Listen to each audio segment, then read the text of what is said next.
So I'll read on from there. To a few is given that godlike rare release, one among many thousands never touched, engrossed in the external world's design, is chosen by a secret witness eye and driven by a pointing hand of light across his soul's unmapped immensitudes. A pilgrim of the everlasting truth, our measures cannot hold his measureless mind. He has turned from the voices of the narrow realm and left the little lane of human time. In the hushed precincts of a vaster plan, he treads the vestibules of the unseen, or listens, following a bodiless guide, to a lonely cry in boundless vacancy. All the deep cosmic murmur falling still. He lives in the hush before the world was born. His soul left naked to the timeless one. Far from compulsion of created things, thought and its shadowy idols disappear.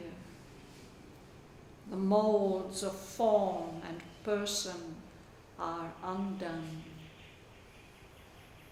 The ineffable wideness knows him for its own.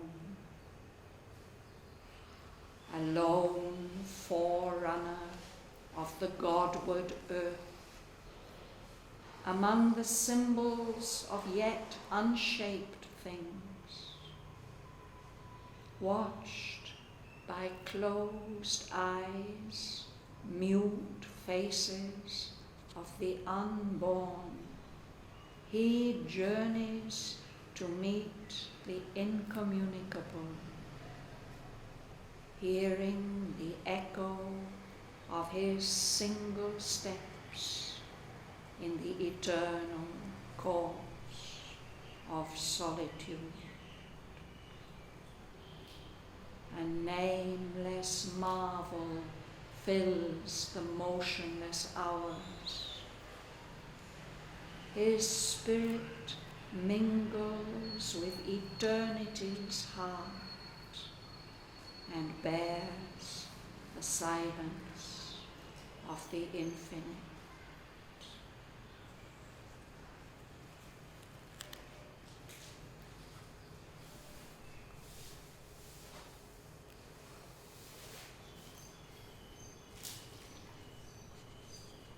So Sri Aurobindo says this happens only to a very few people, that they are granted this release from the ordinary consciousness, that the soul becomes free. And then it's a very, very beautiful description of what that means.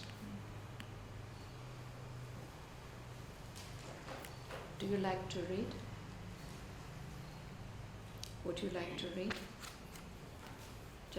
Just one sentence from the top of page 80. Should I read it? Yes, please. I am sure it's a good idea. You try. Okay. Try it. Yes. Not the top line, the second one.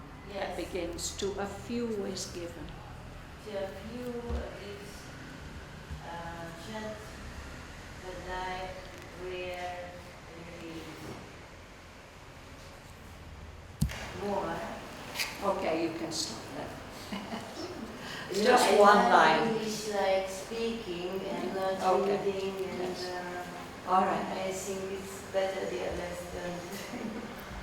To a few is given that godlike, rare release. What King Aswapati has experienced, that the earth gravity doesn't apply anymore, he can just shoot off like a rocket into the heights. No. That happens only to a very few. Levitation. Yeah, it's more than just levitation. It's moving beyond the whole earth atmosphere. Levitation applies for the body. This is levitation of the soul, isn't it? There.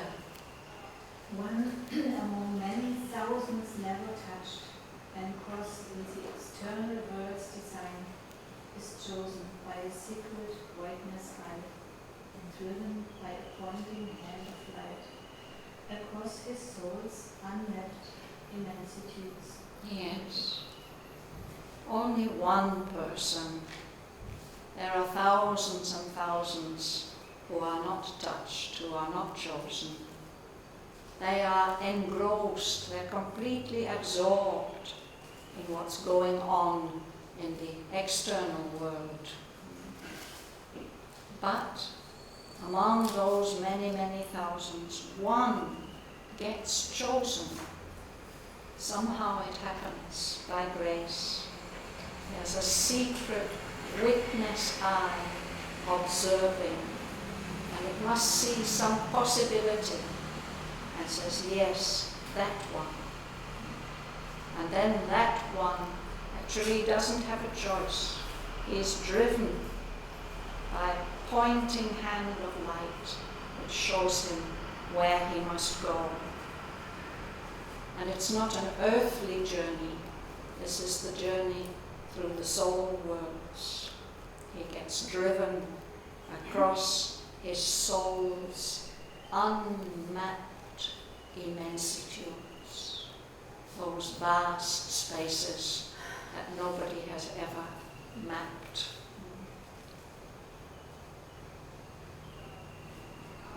Suresh. The pilgrim of the everlasting truth. Our measure cannot hold his measureless mind. He has turned from the voice of the narrow realm and left the little land of human time. Yes. So that one who's chosen, then he becomes a pilgrim. A pilgrim is one who's traveling to a divine destination. He's a pilgrim of the everlasting truth. That's the supreme destination. And because he's been chosen, and because that's his road, our measures, our ordinary ways of measuring and assessing things, they don't apply to him. They can't limit his mind. It's become open, wide, measureless.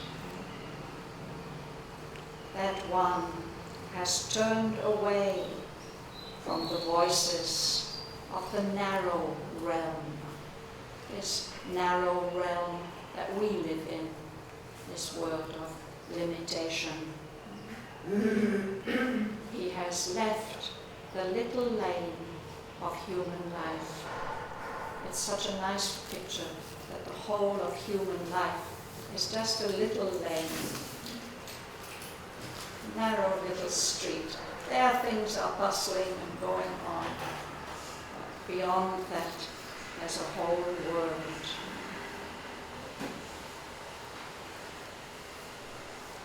Alice.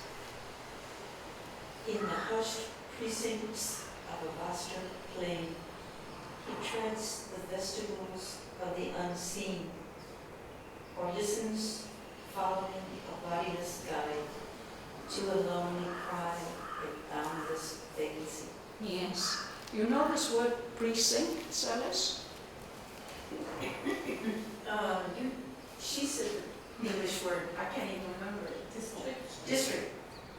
Precinct? Yeah, in America, the cities are divided up into precincts, districts, police administrative areas, yes.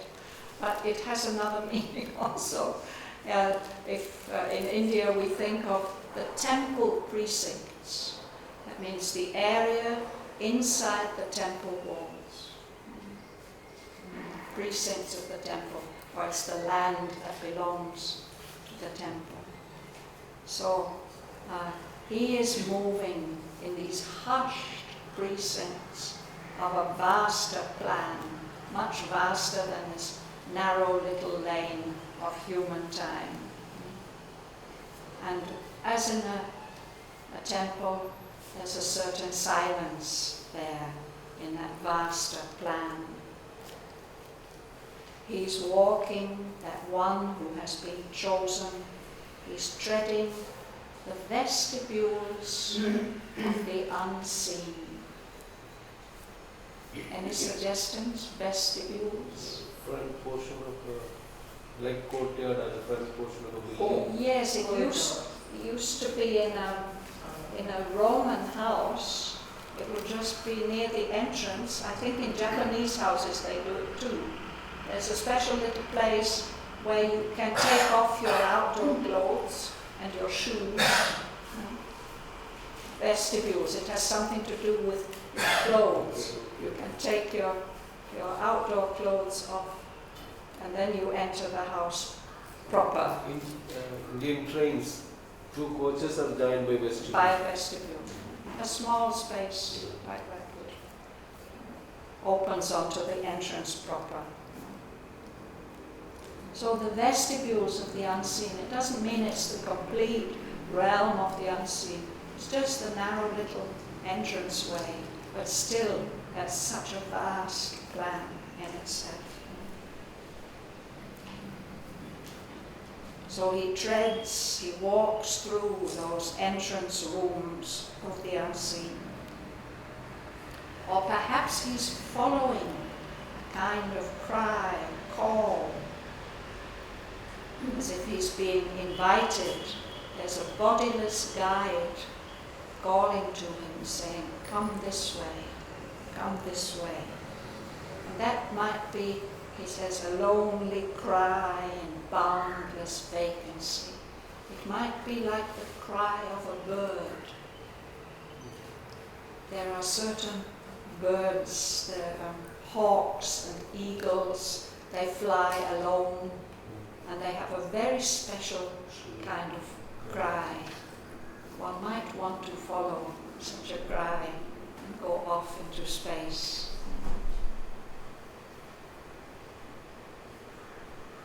Crying call. Sorry? Like a call. Call, yes. Crying.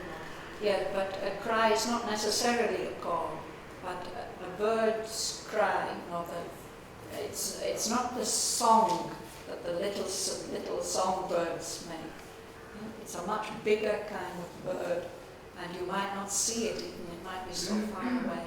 You hear that cry and you get attracted towards those distances. Actually, the hens, when they are chicken, when they hear, they try to They will protect. come, yes. When they hear the hawk coming, yes. That will shrill cry immediately. they will. Immediately, yes.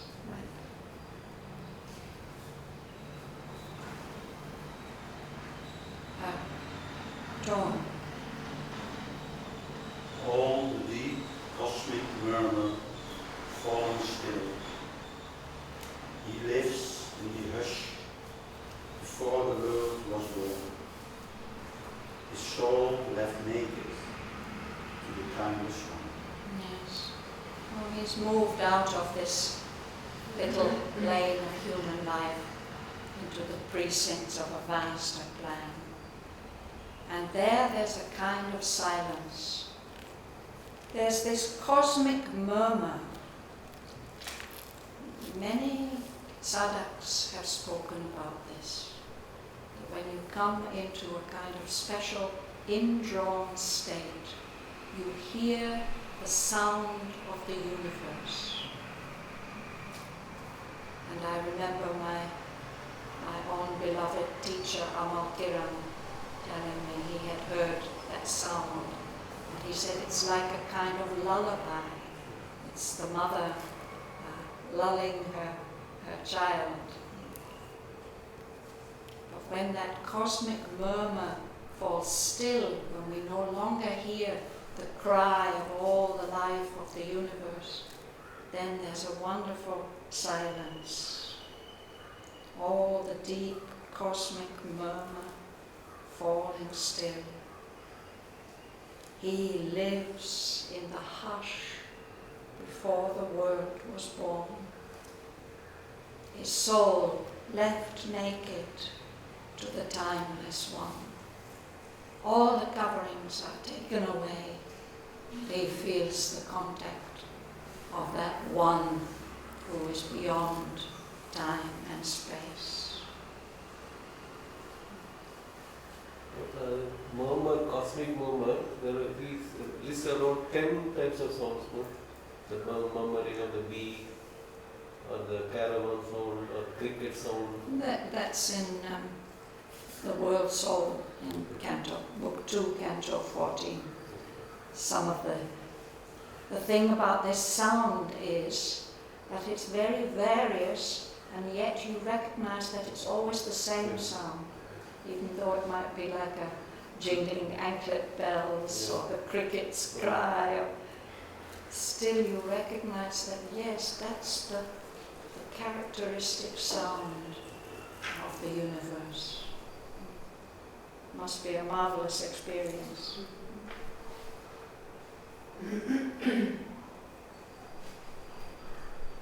Sebastian. Far from compulsion of created things, thought and its shadowy idols disappear. The modes of form and person are undone. The ineffable wideness knows him for his own. Yes. Is it clear? He's been far removed from the compulsion of created things. Here in our manifestation, everything seems to be determined by cause and effect. There's a kind of compulsion. We don't have full free will. There are things that compel us to take notice of this and that. But he's very far away from that. Even from thought. He's come into a silence where the shadowy idols of thought disappear. Those particular kinds of mental forms that our thought worships, they are dissolved. The molds of form and person are undone. Mold, it's a shape. We can pour something into that shape and then remove the mold and we will have the shape. We do this with wax for candles, and the sculptors here in near Kumbhakonam, what is that place called? Swami, yes. The Swami, yes. They do it with bronze, no? And they make the clay molds and they put little holes when they do it around a wax figure. And then they pour the hot metal in, the wax evaporates, and the metal fills the mold. So it's very interesting. Sri Aurobindo says that matter is a mold for spirit. Spirit can take form with the help of matter, support of matter. Ganesh Chaturthi they make here, no, with clay. They make clay figures, yes. All here, They do that with a mold? Mold, yeah. Yeah. Always with mold and some 2 seeds for rice. Yes. The red seeds, black dots. So, forms and persons, our individualities, our personalities, they are molds. But in this experience, the molds are taken away. There's no more limits. Then the ineffable witness knows that pilgrim for its own, knows that he belongs to the ineffable witness. Witness and wideness. Wideness. The ineffable wideness, sorry. See, I need new glasses. The ineffable wideness. So that wideness, that vastness, which can't be expressed, recognizes that pilgrim as belonging to him, to it.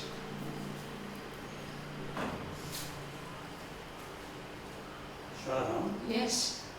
does line 229 means that form spirit can let disappear form completely? Yes, spirit can use form, but it doesn't need form. Spirit is formless. It can take on forms, but it's not limited by any of them. There's no form anymore. Here it says that in this experience, the pilgrim feels that all these molds, these forms, of both of the outer being and of the personality, they just get dissolved. There aren't any forms anymore. And then he belongs to the wideness, which has no limits.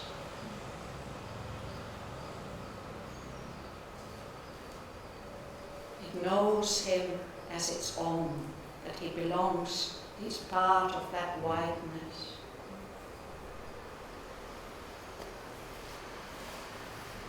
Amrita. Among Gorerangan of the road gods, among the symbols of gift and shared things, worshipped by closed eyes, nude face of the unborn. He journeys to meet the incommunicable, hearing the echo of his single voice in the eternal force of Savitri. Yes. A forerunner is somebody who goes in front. In French we have this expression, l'avant-garde, the ones who go up front. So others are going to follow. There may be just one who's leading the way, but others will follow. So that pilgrim is a lone forerunner of the Godwood earth, the earth which is moving towards God, towards divinity. And he's journeying among symbols of yet unshaped things, things that exist, that will have shapes, but they don't have shapes yet, not yet been formed, they've not yet been manifest. But he sees symbols of them, he sees these future possibilities. And he feels that he's being watched by the closed eyes and mute faces of the unborn, those who have not yet been born, have not taken birth.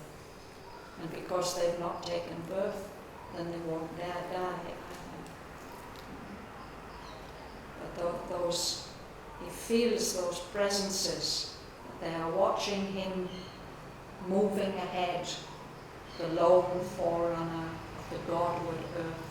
He's the one perhaps who's going to open up the way so that they can be born, that they can take form on earth. Can unborn also relate to the gods, as they are living in the unborn dimension? The gods, Yes. yes. Yeah. They haven't taken birth in the world, and so they are immortal, they won't.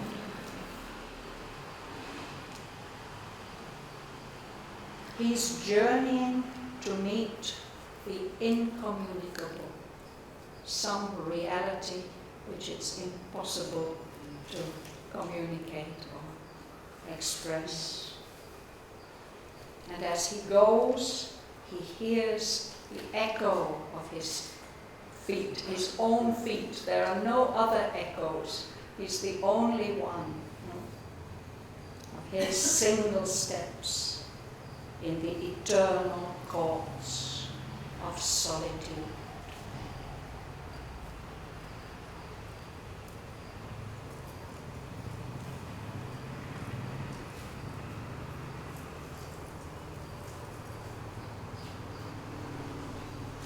Sarojini. In that place, my whole feels the motionless hours. His spirit meaningless with eternity's heart, and bears the silence of the infinity. Of the infinite. Here there's no Y at the end. The Of infinite. The infinite. A nameless marvel, wonder, something. Well, we use the word marvelous, we use it very loosely. It's something that makes you marvel, that fills you with wonder and awe and delight. That marvel is just an atmosphere, it doesn't have a name, but it fills the hours, and the hours don't seem to move.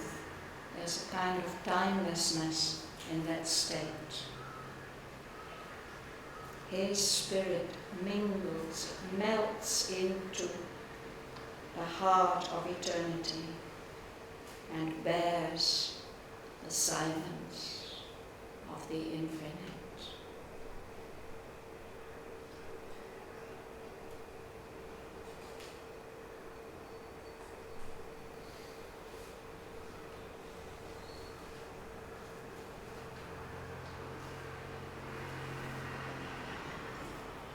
So King Aswapati is one of those few, one among many thousands never touched. He's felt that touch, and that's how he could take off like that, out of the earth atmosphere. Let's read a little further. Lorraine.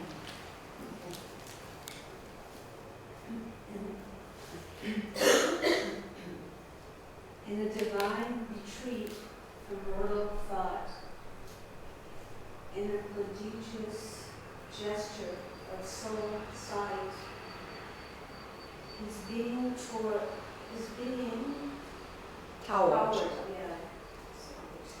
into pathless heights, naked of its vesture of humanity. Yes. So that's this rocket taking off in a divine retreat from mortal thought. He's just moving into another realm completely. It's a movement of vision, a prodigious gesture of soul sight. He's seeing things completely differently as he leaves the Earth's atmosphere.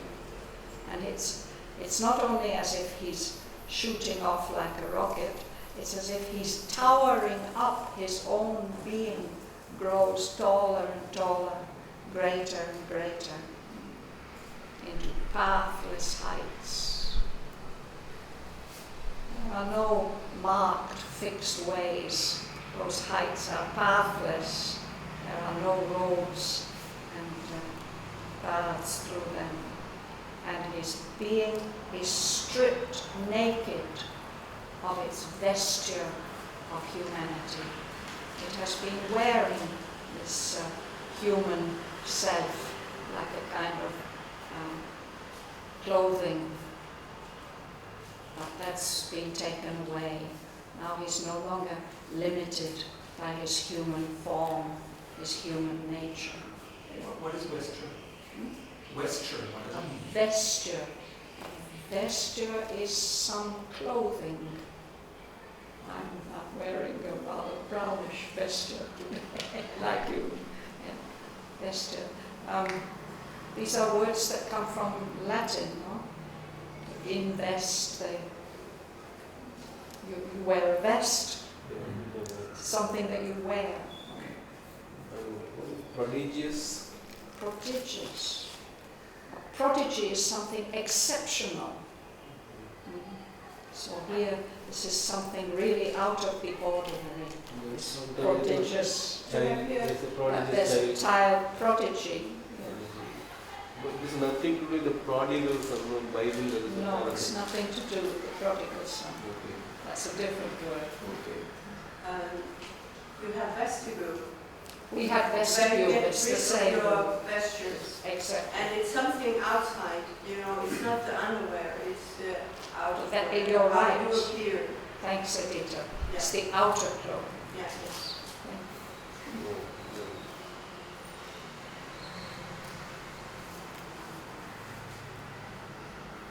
Joel, you'd like to read top of page 81? As thus it rose to meet him bare and pure, a strong descent leaped down. A night, a flame, a beauty half visible with deathless eyes, a violent ecstasy, a sweetness dire, enveloped him with its stupendous limbs, and penetrated nerve and heart and brain, that thrilled and fainted with the epiphany. His nature shuddered in the unknown's grasp. Yes. So in this first line, what is it? As thus it rose.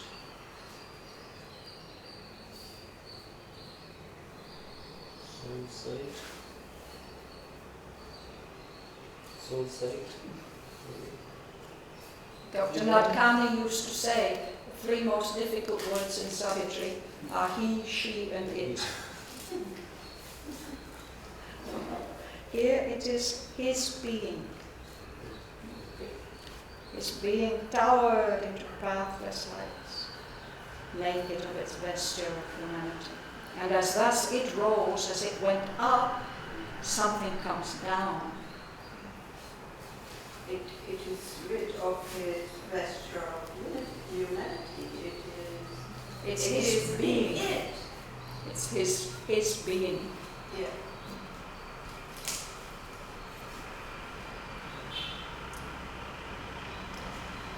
Alera. Oh, actually we read it, didn't we? So, as thus his being rose to meet him, he's bare and pure, so he can receive this strong descent. There's an aspiration, something goes up, something comes down, and this descent is very powerful. It leaps down. It's a might, a strength, a flame.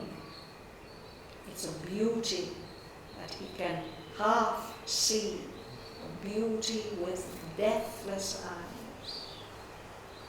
That presence gives a violent ecstasy, an intense feeling of delight that is difficult to bear. A sweetness dire, sweetness that's so intense it's almost unbearable. This descent is also a being. and this being envelops him, surrounds him with its stupendous limbs. Stupendous means very big, tremendous, powerful. And it penetrates every part of his being, penetrated nerve and heart and brain and all those parts of the being that are thrilled, they're shaken and delighted and fainted with the epiphany. It's almost they can't bear the force of that epiphany. An epiphany is like a darshan, it's a revelation of the divinity. His nature, we were talking about his being. The nature shuddered in the unknown's grasp. It's held by something, the unknown. And that's thrilling, but it's also very difficult to bear. And this will bring about a change in his nature. The second line, a new line starts to emite a flame. Very rare second line. Sorry, say it again. The second 245, line number 245, the second line. Yes. In between a new He's sentence. put a full stop in the middle of the line. Very rare. Yeah, it makes it so powerful, no? Okay. As thus it rolls, to meet him bare and pure, a strong descent leaps down. Pum. Our minds are flame. Very rare. Nice. It's rare in Savitri, yes.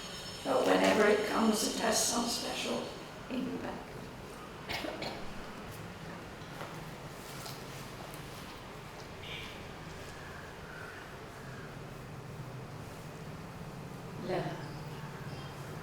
In a moment shorter than death, longer than time, by a power more ruthless than love, happier than heaven, taken sovereignly into eternal arms, hailed and coerced by a stark absolute bliss, in a whirling circuit of delight and force, hurried into unimaginable depths, upborne into immeasurable heights, it was torn out from its mortality and underwent a new and boundless change. So this is Aswapati's nature, which has already been considerably transformed in different stages that we've seen already. But now there's a very, very great change, a transformation. In this powerful moment that's very short, shorter than death, but longer than time. This power that seizes him is more ruthless than love.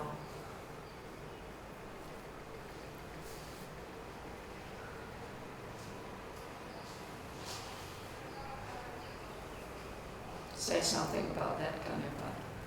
Really? Why does he say ruthless? Love, ruthless. It won't accept any refusal.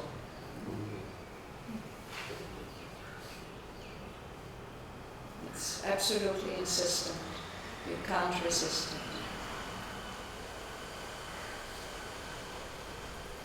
Happier than heaven.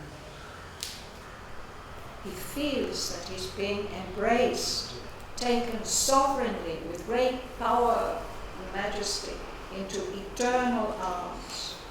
And then he's dragged, hailed means dragged, pulled along, coerced, he's forced by stark, absolute bliss. Can't be resisted. And he's carried around in a whirlwind. You know what it... sometimes we see these dust devils. There's whirlpools also.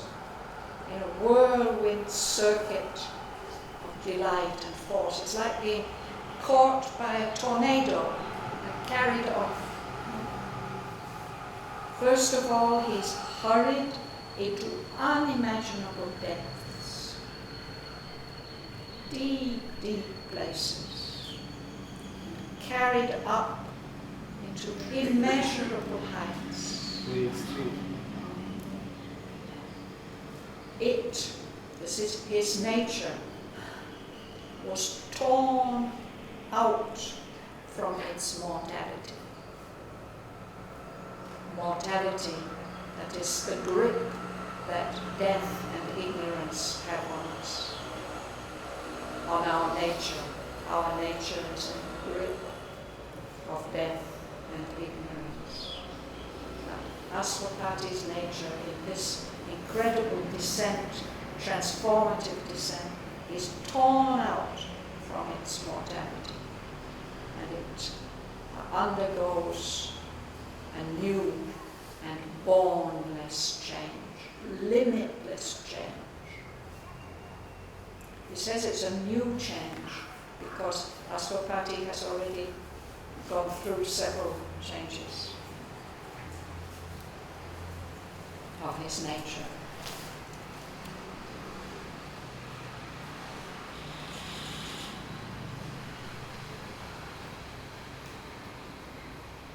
Edita.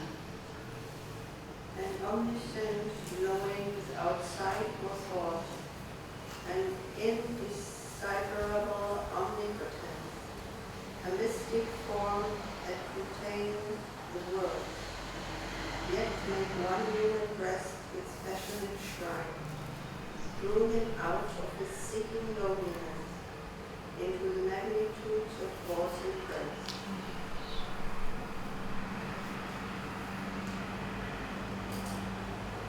Shraddhavan doesn't say what this descent is. It's a force, it's a might, power, a beauty. It has arms, it has a face. But it is a mystic form.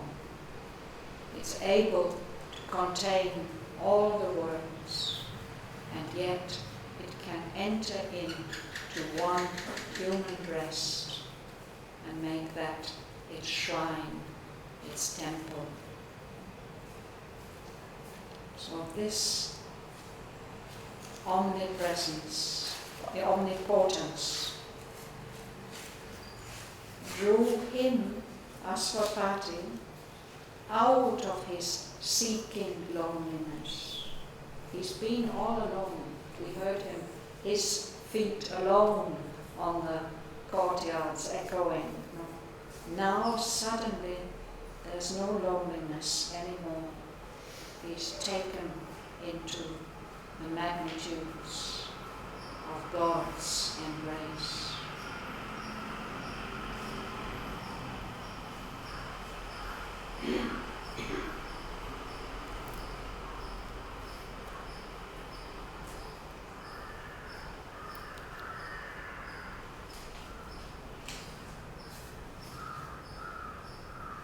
This is the fruit of his aspiration, the will and the hope immense that seized his heart and that led him to understand the difference between human life and the true life, and allowed his soul this moment of release, of total freedom. And in response to that intense aspiration, there comes this descent and this transformation.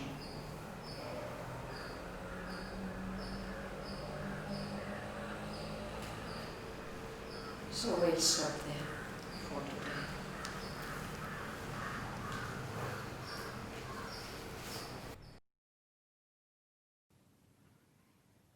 To a few is given that godlike rare release.